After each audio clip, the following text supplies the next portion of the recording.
Thanks, Samira. Next slide, please. I'll just give a quick overview. I've been in the consulting business about 30 years. I've worked with a number of different firms and types of firms, so I bring a pretty good perspective on the industry. I got my MBA at Haas before it was Haas. We were located in Barrows Hall, so Haas has changed greatly. I like to tell people I've been consulting since long before you were born. So I hope this is a good session. That's enough about me. One thing about Sage Partners, it was founded by a former head of strategy at Deloitte who had to retire and wanted to do interesting things with interesting people. Unfortunately, we have 19 partners. We don't have any non-partners. We focus on our experience and the value we deliver given that experience. But we do work with clients, and I've had a couple consulting clubs do some work for some of our clients. So if any of you are in consulting clubs next fall and might be looking for projects, definitely reach out to me because I might be able to be helpful there. Okay. Next slide, please. So the real goal today is to give you a nice baseline foundation on consulting, on which to build your career search. And you may feel like you're drinking from a fire hose. There's a lot we'll cover today. You'll see that the slides have a lot more words than I usually put on slides, but the reason for that is that you're going to all get copies of PDF copies of this presentation, and therefore I want it to be a standalone document and something that was self-explanatory. So again, we'll answer three big questions: the what is consulting, what types of firms are out there, and what's the consulting pyramid? What do consulting roles look like? Why do clients hire consultants, and why do people want to work for consulting firms? And then finally, the how, which is several questions around how should you go about thinking about and doing your job search, and what might that process look like? I've included an appendix which has a little more information on some of the firms and some of the types of consulting firm categories. So that should be useful just for understanding a little more about some of the firms I'll highlight today. Okay, and my goal is to finish up by 3:10 or 4:10 so that we have time for questions, because that's the most important part. So before we get into the content, you're probably all familiar with the Dilbert cartoon, and consultants. While a lot of people look up to consultants, the consultants are also the subject of derision from time to time. One of the big factors being we often go and start projects by interviewing, and people accuse us of taking people's watches and telling them what time it is. So along those lines, here's Dilbert, and Dogbert is in there consulting. And he said he's been hired to identify the most important goals of the organization. And Dilbert sort of asks, "Oh, how will you do that?" And Dogbert says, "I'll ask you what they are, and you'll tell me. Then I'll put your answers on a PowerPoint slide. Next week, I'll show you the slide and tell you to focus on your most important goals. Then I'll get paid, because that's my most important goal. Woohoo! Ka-ching, ka-ching, ka-ching." So again, a little self-deprecating humor, but based in reality of us often starting projects with interviews. So what is consulting? At its broadest, it's about advising and helping clients deal with their most important or pressing needs or problems, right? And I think most people think of it as largely as giving advice and solving problems. So we analyze challenges and recommend solutions, right? We're supposed to have a point of view. The clients pay us to have a point of view. They may or may not agree, but they pay us to have a point of view. We'll talk about some of the firms, and depending upon the firm you join and the kind of client, you could be working on strategy in many functional areas or for business units. A lot of my work was for the head of retail banking, the head of consumer banking, so line of business heads, and then a few projects for CEOs or executive committees. Projects, especially strategy projects, are short term, maybe 4 to 6 weeks sometimes. They're high impact, as I said. They're important. We're working on a firm's most important problems, and they're team-based.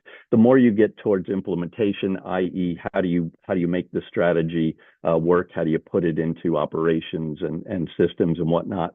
Those projects can be a lot longer. I've been on a couple projects that lasted a year.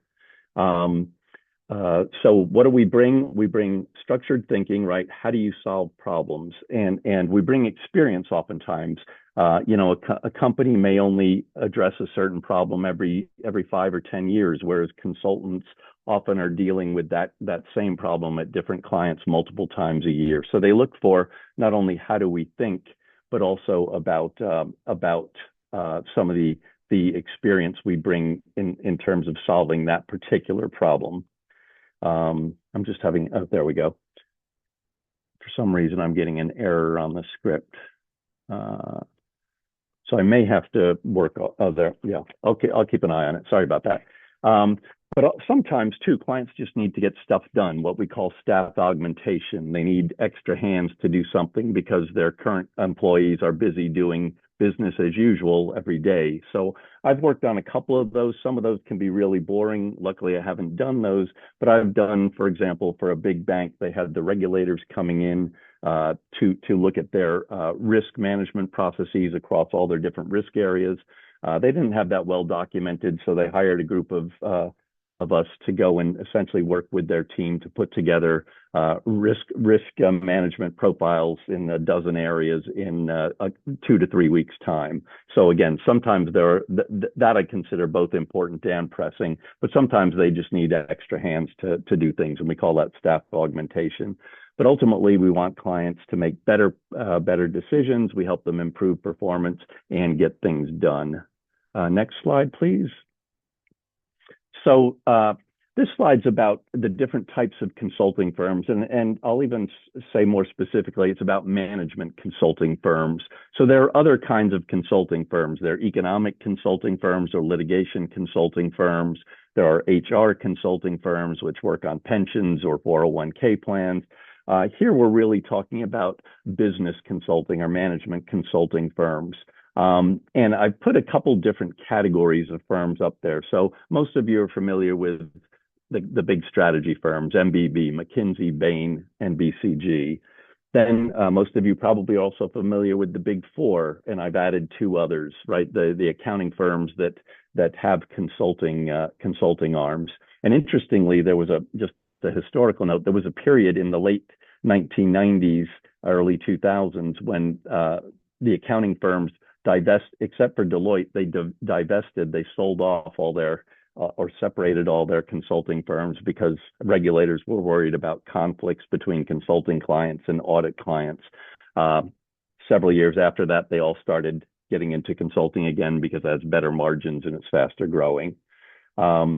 Other global management consulting firms, again, you probably heard of these: Kearney, Accenture, Capgemini, IBM Consulting, and they do, we'll talk about what each of these firms does, but they do a wide range of things. Then there are a lot of niche or boutique firms. LEK is a boutique strategy firm, for example. Prophet, if any of you had taken Judy Hoplane's course, Judy worked at Prophet. It was founded by Scott Galloway, Professor Scott, from Haas, and they do brand strategy. So, and then finally, and this is probably less relevant to this group, they're these big, mainly Indian IT implementers or systems implementers, and they leverage a lot of cheap offshore labor. They have these huge delivery, I'll call them factories, and they're really low margin, but will throw a lot of people at getting systems implemented or applications updated. Let's stay on that page a minute. So a couple things I want you to see, just learn from the presentation itself. One thing is you'll see I have a sentence at the top of every page, right? And oftentimes I'm sure you've either created or seen slides where there's just a topic at the top. So why do I use sentences? I use sentences because it helps strengthen the logic of my argument. And if you took the presentation, which you'll get sent, and just read the sentence at the top of every page, you'd understand the story. So particularly strategy consultants are very good at telling stories, and that's why we have full sentences. The other thing that I want you to see is In strategy consulting in particular, you have to be very conceptual, right? You have to figure out ways to illustrate things, to simplify things. So, for example, this graphic here is a typical 2x2 matrix, right? It's got service, focus, or breadth on the bottom, ranging from implementation to strategy.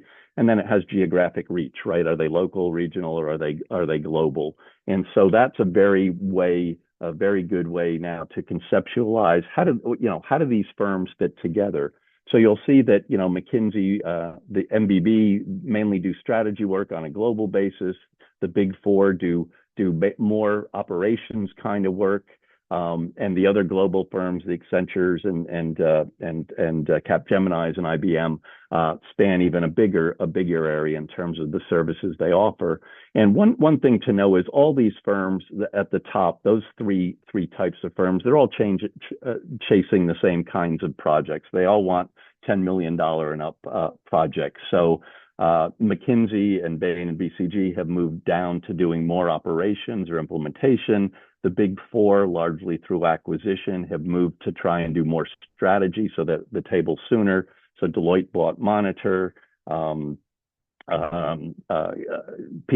bought Booz & Co, which is now Strategy. And so those groups, those first three groups, are really chasing the same kind of work. The niche firms at the bottom, again, they're either going to focus on particular industries, geographies, and/or functional areas, right? Supply chain or marketing or whatnot. And then you see the IT implementation firms, they're all on the far left side. They do implementation. They bring, they install SAP or Oracle or whatnot. And they do that all over the world. So again, those are important points from this page. And again, the appendix will give you examples of those. We'll explain a little more about those top four buckets and some of the firms' differentiators among those companies that are listed. Okay, next slide. So consulting firms use what we call a pyramid structure, and visually it looks like that. And it illustrates both a career path for a consultant as well as staffing and how firms make money. So if you move from the bottom of the pyramid, so as a new BA, you're coming in as an analyst. Some firms call them consultants, some call them associates. As an MBA, you're coming in as an associate, or in some firms, a senior consultant.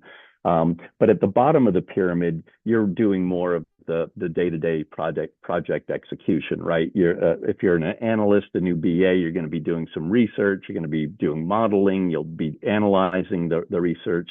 You'll work on probably individual pages of a slide. And then as you start moving up to senior consultant, then you'll manage your own work stream. You might manage some other analysts. You'll conduct interviews, so you'll start getting a little more client exposure. So at the bottom of the period, more day-to-day project execution, right? Getting the work done. As you move up, then the next group of people, the managers and senior managers, they're doing more management of projects. They're overseeing quality. They're managing multiple project teams. They're really there to ensure quality as well. And then as you move toward the top of the pyramid, it's really all about growing the firm and selling work. So again, bottom of the pyramid, execution, middle, management, top, sales. And again, you'll see the various roles there. I won't go into detail there. But the other thing from the visual is this is how staffing works in consulting firms. It's how they make their money. So especially for privately held firms, partnerships, you have way fewer partners than in the other position, and you have way more analysts and associates at the bottom. Why is that? Because I can pay you $100,000 a year, and I can generate $300,000 to $500,000 by billing you to clients, right? So we call that leverage. The more people at the bottom of the pyramid, the greater the leverage in a consulting firm. And at a strategy firm, you might have one partner for 8 to 10 non-partners.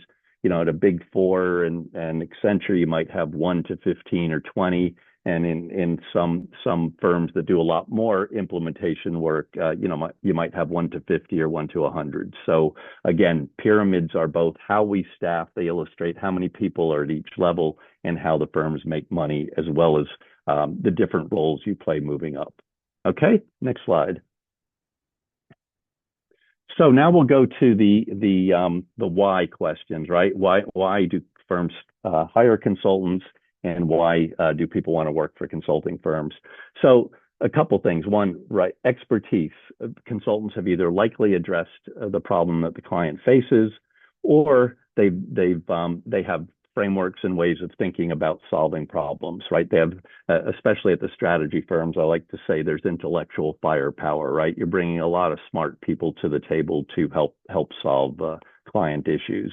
Oftentimes it's that they want an unbiased, objective opinion, and people will criticize consultants for interviewing folks at the beginning of a project, but people are as long as we say, we're only going to present the results of these interviews in the aggregate, you have executives who may be more willing to say certain things to us than they would, in their own meetings. That's not great culture, but it often is true. But they're looking for someone to come in who doesn't have a vested interest in the outcome of the recommendation. Again, they want structured analysis. We know how to solve problems. We have approaches to doing that. We use frameworks. You'll hear that word a lot. I'll create conceptual ways to think about a problem, like on that page with the different types of consulting firms. So we think in terms of concepts and structures to drive and structured decision making. Oftentimes, they also need help with change management or strategy implementation, right? So as I said, the strategy firms are moving down market because there's bigger dollars there. The big four are moving up market because they want to be at the table earlier in the decision making process. Whatever the recommendation, change has to happen in the organization, right? A lot of these big firms on these big projects are driving what we'll call business transformation. And that means you're changing operations, organization, the way people work throughout the entire organization. And that takes a lot of work in terms of how do you orchestrate change? How do you make sure that an organization is ready for change? And in fact, just as an aside, I'll be sharing a podcast that we did for Sage Consulting, Sage Partners, where we talk about how four imperatives for companies to deal with the increased rate and breadth of uncertainty today. And then I'll be talking in a couple of weeks about change readiness. So how does an organization, once an organization has an agenda for change, how do you assess an organization's ability and readiness to change? And then lastly, as I said, staff augmentation, right? They just need to get things done sometimes. And clients that like to keep their people in their daytime jobs and have them work on consulting projects often burn those people out. So they need to keep sometimes they need to keep people focused on, keeping the bank or the business running, and they have us, help on the side and just interact with executives as needed. Okay, so that's why clients hire consultants. Why do people choose it? Biggest reason is because students and professionals who join these firms believe that they're going to have a very varied career and experience, right? They'll work with different kinds of clients on different kinds of problems. They'll grow personally. Big firms are tremendous at giving you formal learning opportunities. My first week at what is today Strategy and in Singapore, I had a course on logic and format that has colored my consulting ever since then. Storyboarding, talking about some of the things I talked about earlier in terms of having a storyline. So you'll get a lot of training. That said, in the consulting industry is a craft, and in crafts you learn from the people you work with. You learn from the people who've done it before, and that's why, again, this pyramid is so important. That as an analyst, you're learning from associates or consultants. As a consultant, or senior consultant, you're learning from managers, right? That is what makes that's really how you learn in consulting, is by doing and by learning from people who've done this before. People like team-based work, as I said, especially in the strategy firms. You're working with a lot of the best and brightest, and it's fun working with smart people. And not everyone, is made to be a consultant or wants to be a consultant. Again, as you move up, you've got to sell more. Some people don't want to do that or like doing that. So working for a management consulting firm really has brand value. It gives you a platform for other future roles in tech and finance. Some of my colleagues at Strategy and one became vice chairman of an ad agency, one ran global consumer banking for Citibank. So again, brand consulting firms are great. Branded, the brand value of a consulting firm is great for your career. Okay. So now we're in the hows. How do I go about getting a job in consulting? So I wanted to focus on interviews here. Obviously, before interviews, there are cover letters, resumes, and I could spend and have spent hours talking about my philosophy on cover letters and resumes. Two real quick items on resumes. We all talk about activities. Go in thinking about what were the outcomes, what did I achieve, and think as you start clubs or do internship experiences, track I achieved what as measured how by doing what, and think about that structure for your bullet points. So think about outcomes, right, or results. The cover letter. I see the cover letter as being very similar to what I'll call the introductory questions in an interview, which is I'm talking to anyone at Berkeley can do the work of a consulting firm. They're all smart, right? So I ask, I'm talking to a lot of bright people. Why should I hire you? So what's your elevator speech, right? What is your fit? What is your background, and why is it good for joining my firm? And then the next two questions are, why do you want to do consulting, and why do you want to work for my firm? So I call that doing your homework. Have you gone to the websites? Have you gone to firm events? Have you talked to people who work for those firms? So that's the role that I see a cover letter playing, and it will also can come into play in an interview. So let's focus on the interviews. I added a digital game. So McKinsey does this firm-wide. Some other firms might have digital assessments, but McKinsey gets so many applicants that they actually have something called McKinsey Solve.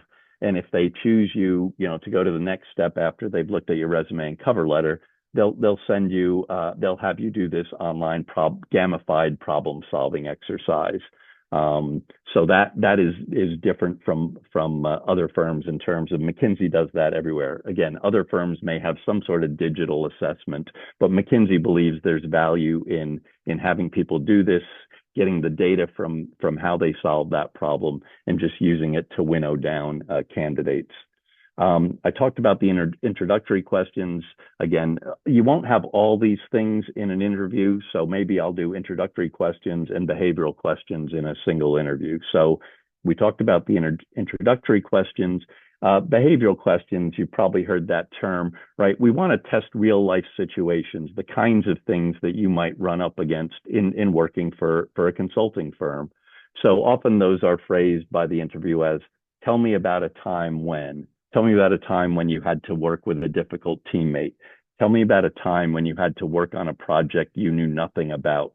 Tell me about a time you had to juggle priorities. How did you do that? So those are behavioral questions. So even though there's a wide range of behavioral questions, think about a couple academic or internship or club experiences that you can use to answer multiple questions. That's a good way to try and prepare. Okay, now we get into some items that are pretty unique to consulting firms, especially strategy firms, but you'll get this also in the other large management consulting firms in the Big Four. So market sizing, right? We're looking to test your facility and ease with numbers and the way you think. So I've got two examples there. You could come in, you may not know anything about wine drinking, but I'll ask you, tell me how big the US wine industry is. Tell me how many light bulbs are sold in the US a year. And you can actually, there's a process, right, to think through these market sizing problems. So for example, if I'm looking at the light bulb market, right, how many households are there? How many houses or apartments does the average household have? How many rooms are there in a house, right? How many light bulbs might I have in a room? So I can quickly use that to come up with, a ballpark figure of how big the market is. And when we do market sizing and case interviews, we're looking to see how you think, not for the right answer. Are you logical? Do you think through, just like I just did now? Do I have a logical way that makes sense to try and ballpark a number? Case interviews, you probably also heard those as well, right? We give you business problems and see, again, how do you structure and think through and communicate the problem? We're not looking for the right answer. We're looking for how structured are you in thinking? And often those cases are around profitability, right? How do we make this company more profitable? Growth, should we enter a new market? Should we enter a new product or customer segment? Mergers and acquisitions, another one, right? Should we buy this company? Why? Or I've agreed to buy this company. How am I going to generate shareholder value? And again, there's a lot of resources out there on market sizing and case interviews if you just Google them. And that's what you really need a lot of practice on for consulting firms. And then closing questions, just as you want to make a good impression when you come in, right? Firm handshake, look someone in the eye.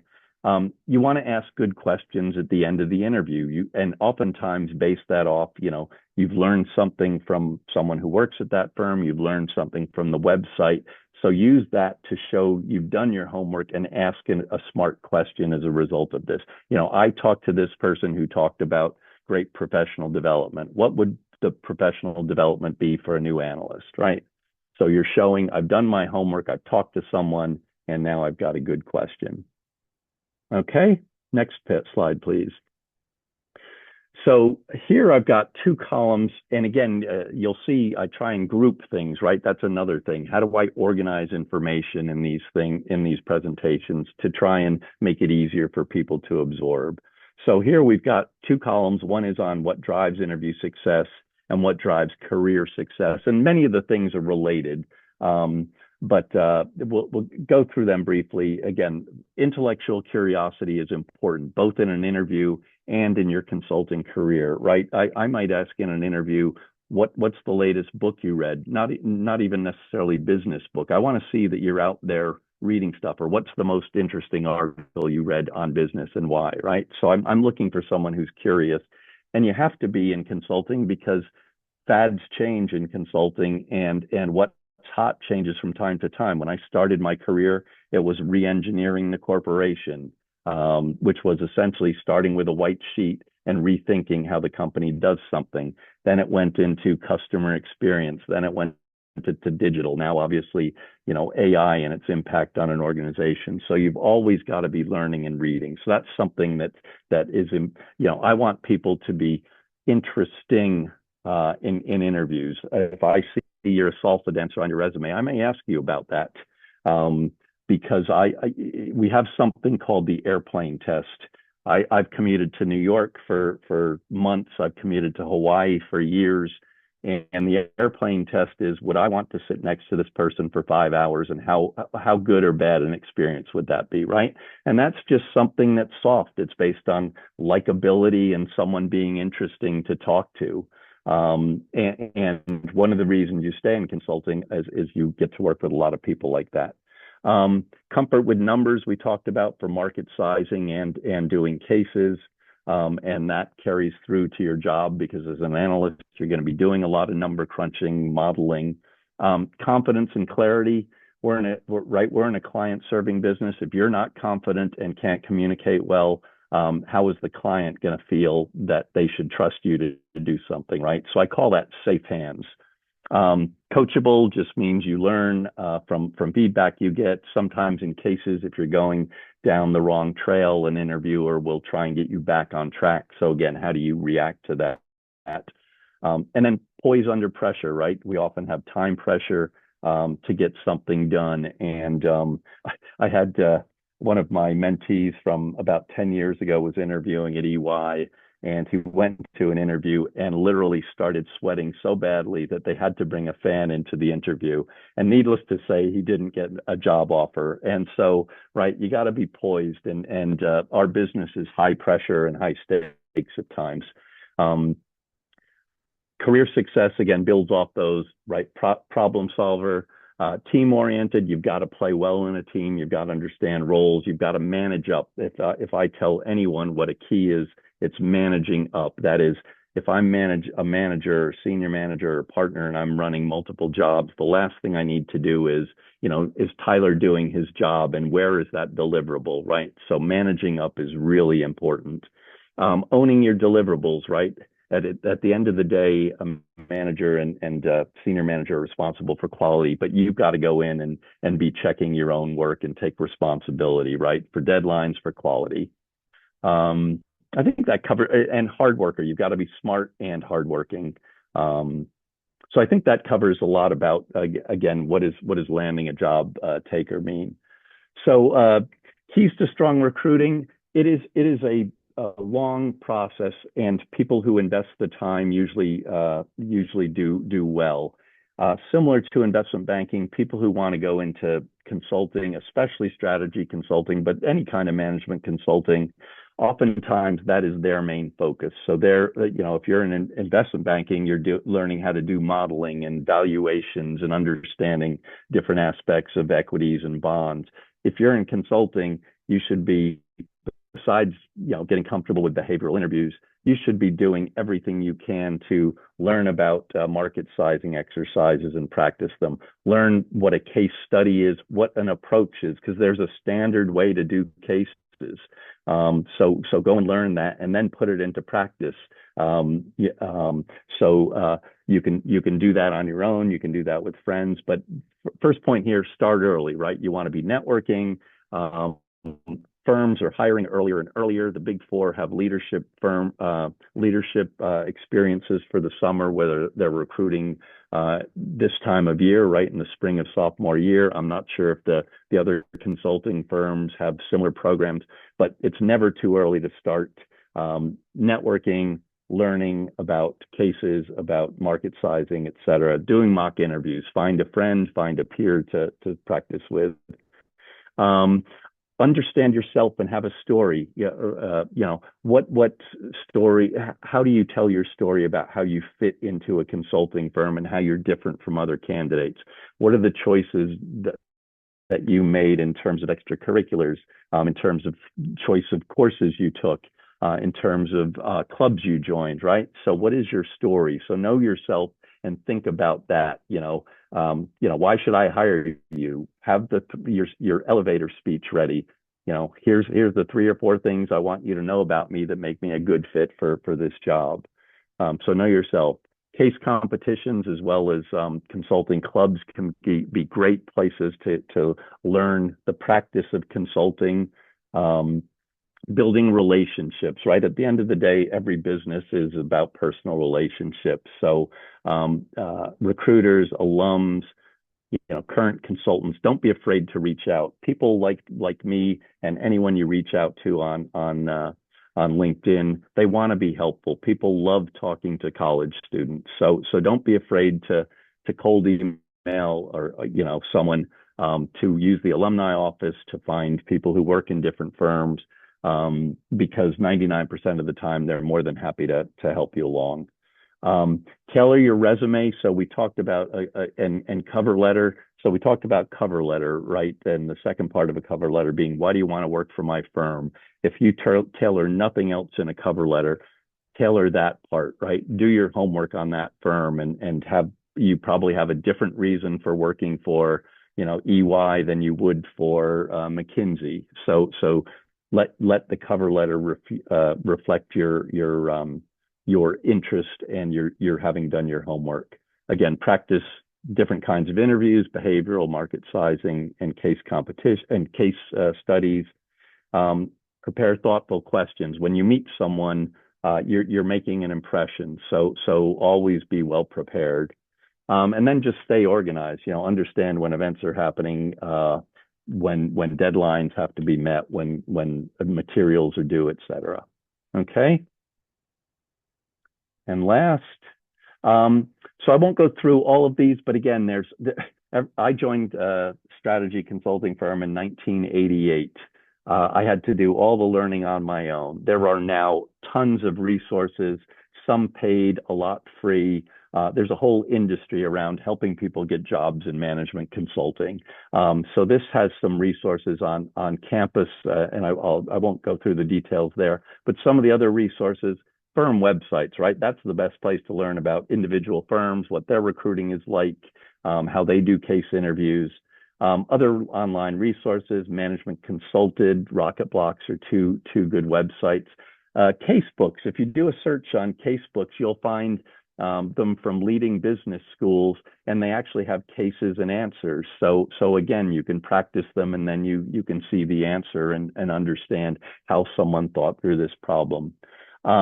Case interviewing books. There's a couple of books. I've mentioned one here, Victor Cheng's Case Interview Secrets, which will give you an introduction. If you have no business introduction, it gives you a great introduction to business, but also case interviewing in particular. There are 4 frameworks he presents, which will be really helpful for starting to think through, okay, how do I think about a profitability analysis? How do I think about a growth analysis? And on YouTube, there are lots of demonstrations, sample case interviews. So again, and many of those resources are cheap or free, both on campus and off. So again, there's a ton there, and just be diligent about pursuing consulting. Next slide. And in closing, Dogbert's the creativity consultant, and he's presenting his final report on the company and saying, "I've concluded that you're doomed. You waste too much money on consultants." And pointy-haired boss says, "You're a consultant." And Dogbert says, "Ironic, isn't it?" All right. So on that next page, thanks for your time and attention. I hope this has been helpful, and we should have about 15 minutes for questions. So Tyler, take it away. Yeah, that sounds good. Thank you, John. That was a great presentation. For the Q&A, I will open it up to the floor if anyone wants to verbally ask John the questions they can. The other option you have is you can type out your questions into the chat, and then I will verbally ask John on your behalf. But the first question we have is just, when students are deciding what company to apply for or work right out of college, how should they decide between MBB, between Big Four, between boutique firms? Again, I think any experience is great, and your experience will be a little different at different firms. McKinsey and Bain and BCG, they've all moved towards operations, but the majority of their work, over half is still strategy, and so that tends to be the most exciting. You're working on a company's biggest problems. But that's not to say that working for a Big Four or an Accenture or Carney or a niche firm even isn't good. So I think any experience you can get is good. And again, your story is going to be largely the same, and the skills you bring to the table are going to be largely the same for interviews with any of those firms.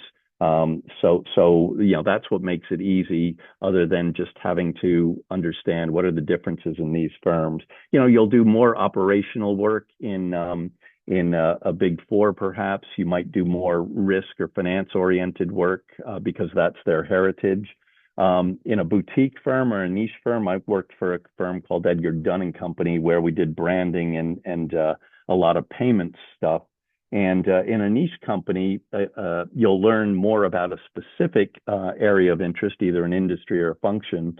But you'll probably get to work with partners earlier on. I was a senior consultant, and I worked with partners at Edgar Dunn on every project I did directly, and got to present to clients.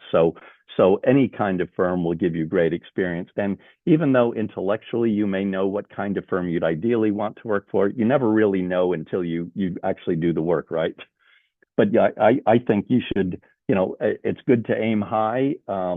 Generally, a McKinsey might want a 3.7 or 3.8 GPA. Don't self-select out. If you have other attributes, like if you went to the Olympics and won a medal, the Big Four are probably around a 3 to 3.2 baseline generally. But again, don't self-select out. But But if you only have a 3.0, unless you've done something stellar, maybe you don't apply for a McKinsey, a Bain, a BCG, and you focus on the big four, and some of the other firms.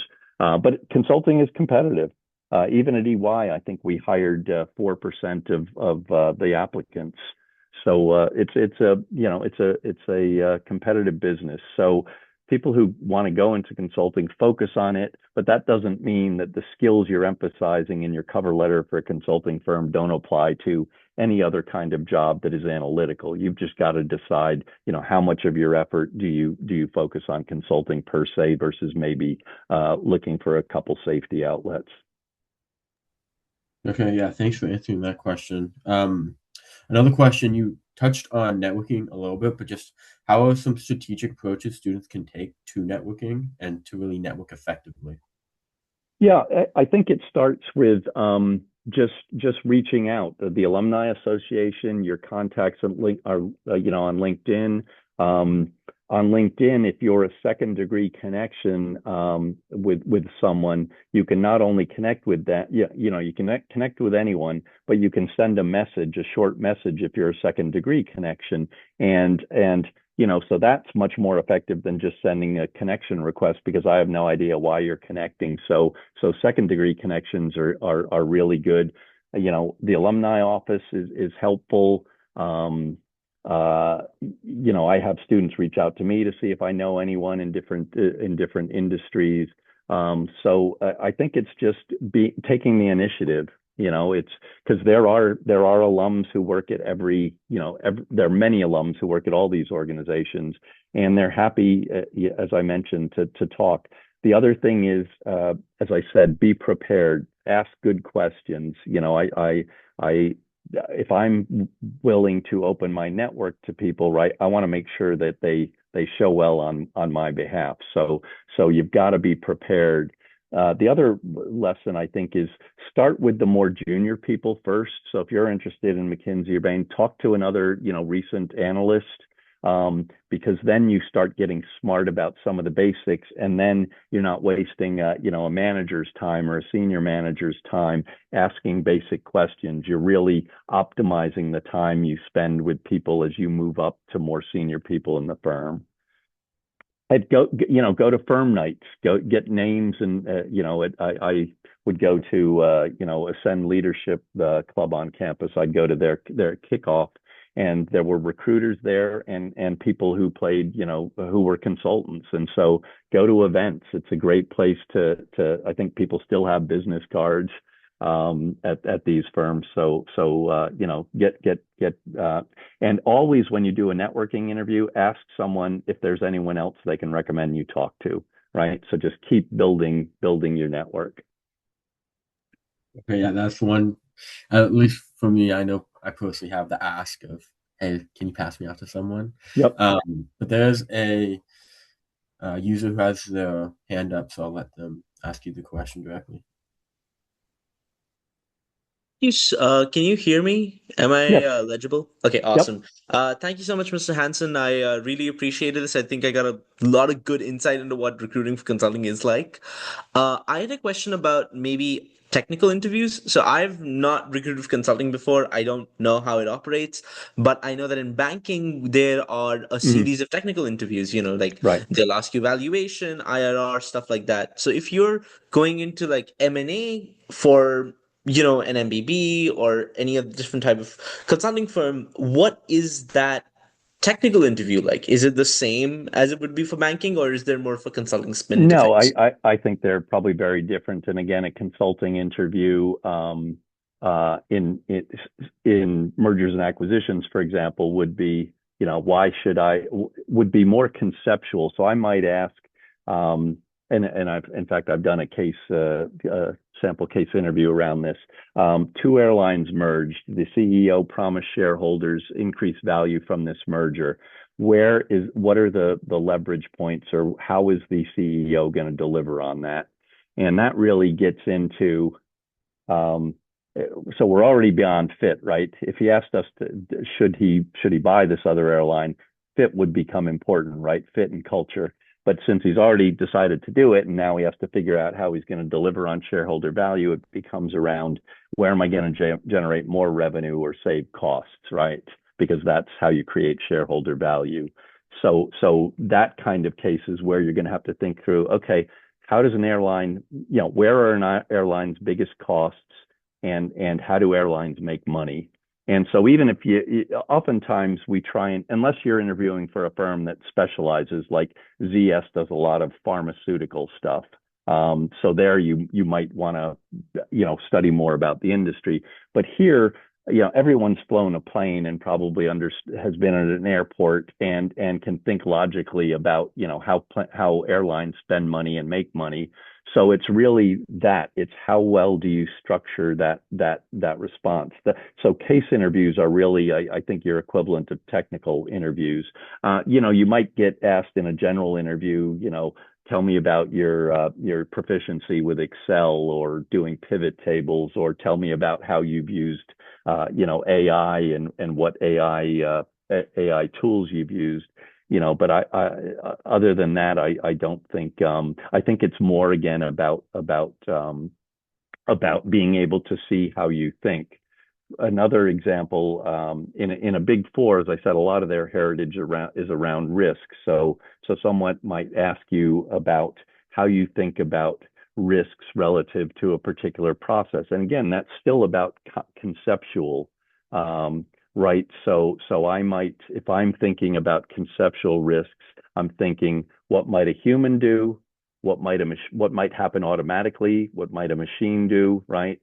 And I'm thinking about what might we do before, during, and after a process, right? So I've got they see that I'm really structured in terms of how I'm thinking about that problem. That's at the end of the day, it's how well do you think about structure? How well do you structure your thinking?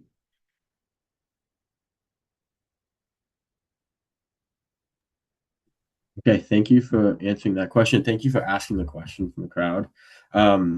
Another question that was brought up is just client interactions for both analysts and also senior analysts or senior consultants. How much interaction do they have with the client? How long do they have to wait till they can start interacting with the client if they don't have a lot of interaction? Yeah, that will vary. So again, one thing is I've talked about the concept of safe hands, right? At least in my day, we spent 5 days a week most of the time at a consulting client. We sat in the middle of their floors, amongst their people. So being safe hands, right? Not sweating if someone comes up and asks you a question. Being thoughtful, that's important. So demonstrating that you are safe hands, is one thing. Second is, what part of the project do you own? So even if you're an analyst, if you owned the financial model, even though a manager or partner might present to the client, if there are specific questions, you're going to be in that client meeting, and there may be some questions that I ask you. It also depends on, again, at the end of the day, it's about how much confidence does a partner have in you, and how safe are you. I worked for the Bank of New Zealand. I was working for the head of retail banking. I had a new hire, INSEAD MBA, so one of the best MBA schools in the world, had worked in a bank for 5 years, and the Booz and Co partner said, I don't want him anywhere near the head of retail banking. And so, he had to prove that he was safe hands in spite of his pedigree and his experience.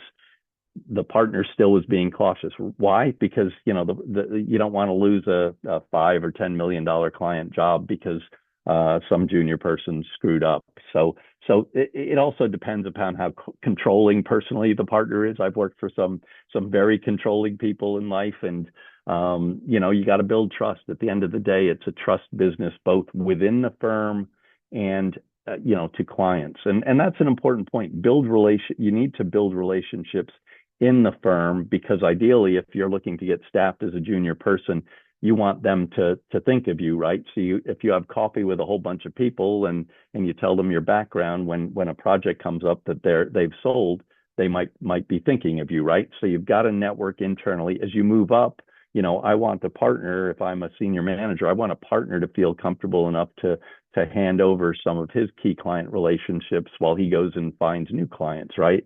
So it's equally important to build internal relationships as it is external client relationships. And another thought, a lot of people, I've worked with a lot of students who, just think that doing a great job is what's going to get you promoted and get you more opportunity. And doing a great job, getting great reviews is necessary but not sufficient. In at least in America, and I've worked in Asia, at least in America, if people don't know about your good work, and if people who are in charge of promoting you don't know who you are, you're at a disadvantage. So again, it's really important to network and build relationships internally. Okay, yeah, thank you for that. We'll take one last question, and this will be from Nicole. She'll ask it too, and then we'll wrap it up. Thanks, Tyler. Hi, Karen. Hi, Samira. And hi, John. Thank you so much for all the insights you've given us today. You're welcome. I know you mentioned that consultants need to be very knowledge hungry and open to learn about many different industries. And I was wondering, what happens if someone realizes there's a specific industry they're less interested in? Are there any type of paths or internships where you can specialize earlier in areas that you enjoy more? Or do most consultants start like generalists? Yeah, most consultants start like generalists, and usually people want to join a consulting firm again for the variety that they don't know what, they may have an intellectual view of, oh, technology is about this and banking's about that and manufacturing's about something else. But oftentimes, they want, most people who join consulting firms want to work in a variety of functional areas, right? Marketing, finance, supply chain, and industries, because they don't know what they don't know, right? And so you can have a cerebral view of what working in a certain industry or function is, but until you actually do that, it's usually you want to get those experiences. You often by manager, that you have to specialize in most firms. And that's because clients want some specialization. Now, I did financial services, and actually I did financial services from the start and broadened from that actually into things like brand and digital strategy and whatnot. So it comes down to, use your first 2 to 3 years to really see where you are. If you find a particular type of client you like, certainly as you're talking to people, say, I really enjoyed working for this technology firm and I'd love to have another experience. And particularly if a firm does a lot of work in that industry, then they're probably willing to accommodate you, right? At the same time, your career counselor may say, go get a different experience because that broadens your thinking. You'll work with different consultants. So I think it's good to figure out what you particularly enjoy and to make that known at some point, right? That you enjoyed this, but don't downplay the ability to to learn, get a hands-on experience, because it may change what you like doing. I started in financial services, but at Edgar Dunn, I did brand strategy, and I did new product development, and one for AT&T. I did global work for Hewlett Packard on digital entertainment. So my feeling, especially among strategists, is a good strategist can work across industries, and a lot of strategy is asking the right questions and being able to structure how to get to the answer. So a name that may not be familiar with you is Lou Gerstner, and he ran a tobacco company, and he ran IBM, and he ran American Express, right? 3 different industries. He was a partner at McKinsey. And so again, a good consultant, and I love working across different areas. Yes, I'll add more value maybe, in a particular industry, but there I can always draw upon other experts as well, right? So don't know if that answered your question, but be open to lots of experiences. But if you go deep, there are firms that focus on things. As I mentioned, I think one of the niche firms is ZS, which focuses on pharmaceuticals. So I think there you can look for other niche firms that focus on technology. I have a former Berkeley student, who works on a company that really does Salesforce optimization. So there's stuff out there, and Google and AI are your friends in terms of, tell me about firms that do this kind of work for this kind of industry, right? That's a good starting point. And I won't lie, I used AI to structure to get some of this information, quickly up front, and then I edited the heck out of it and added my experience. But there's great resources out there. When I started consulting, there was no internet, so you've got lots of places to go and learn. And again, talk to people who are doing the work in those industries in different firms. Got it. Thank you so much for your response. Yeah, thanks, John, for answering all those questions, and thank you everyone for being here. We'll send out John's slide deck as well as the recording for this session. That way you guys have it, and if you want to come back to it later. Next week we have our consulting panel, professional panel. Karen sent the link for that in the group chat. You can also find that on Handshake. We have just about 50 spots and only 20 remaining, so definitely grab those while you can. It'll be 2 hours, 1 hour of panel, and then 1 hour of networking. It's a very small group. We have 6 consultants coming, so you're definitely going to get a lot of FaceTime with all of them. But yeah, I know that we're over time, so thank you all for coming. Bye. Thank you.